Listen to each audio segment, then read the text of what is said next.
اب جب ہم زندہ ہیں ٹھیک ہے تو ہم اس مشین کو بند نہیں کر سکتے، حتیٰ کہ سوتے ہوئے بھی آپ کا دماغ جو ہے وہ ورک کر رہا ہوتا ہے، سوتے ہوئے بھی انسان کا۔ اچھا سر، انسان کے دماغ میں ایک ٹائم میں بے شمار سوچیں آ رہی ہوتی ہیں، ٹھیک ہے، ایک ٹائم میں بے شمار چیزوں کو انسان سوچ رہا ہوتا ہے، ٹھیک ہے، لیکن سر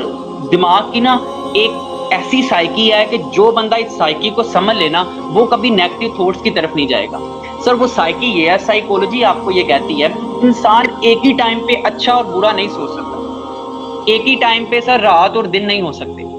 ٹھیک ہے۔ اب سر ہوتا کیا ہے، انسان کو سر بیسیکلی نا دو تھاٹس بہت زیادہ پریشان کرتے ہیں، اور نیگیٹو تھاٹس بھی دو طرح کے بہت زیادہ آتے ہیں، یا تو ماضی کے یا فیوچر کے۔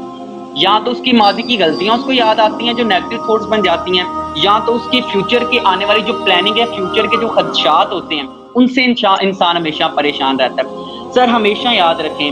سر جس بندے کے پاس ایک مقصد ہے، سر جس بندے کے پاس ایک ایم ہے، اور وہ ایم کے جو جنون کی حد تک ہے، اس کی اسٹڈی ہو سکتی ہے، وہ اس کا پیشن ہو سکتا ہے، وہ اس کا پروفیشن ہو سکتا ہے، وہ اس کے گھریلو معاملات ہو سکتے ہیں، انسان جب کسی ایک چیز پہ فوکس کرتا ہے نا، یہ ہو نہیں سکتا کہ نیگیٹو تھنکنگ اس کو ہے، سر وہ بندہ نیگیٹو تھنکنگ کرتا ہے جو ویل ہے۔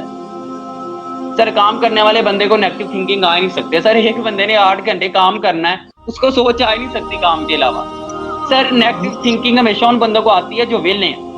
ٹھیک ہے سر، بہت بہت خوب آپ نے سیدھی جواب سی دیا بات کہ ہے، اگر نیگیٹو تھنکنگ آپ کو آتی ہے کسی سائیکولوجسٹ کے پاس دورے نہ لگائیں، اپنا ایک مقصد تلاش کریں، اس مقصد کی طرف دوڑ لگا دیں۔ جب تک آپ مقصد کے پیچھے ہیں آپ کو کوئی اور سوچ نہیں آئے گی، اور اگر آپ ایک مقصد کے پیچھے ہیں پھر بھی آپ کو نیگیٹو تھاٹس آتی ہیں، اس کا مطلب وہ آپ کا مقصد اصلی نہیں ہے، وہ 2 نمبر ہے۔ ماشاءاللہ بہت ہی خوبصورت انداز میں کاشف علی شاہ صاحب ہمیں بتا رہے تھے کہ ہمیشہ منفی سوچ کسے آتی ہے۔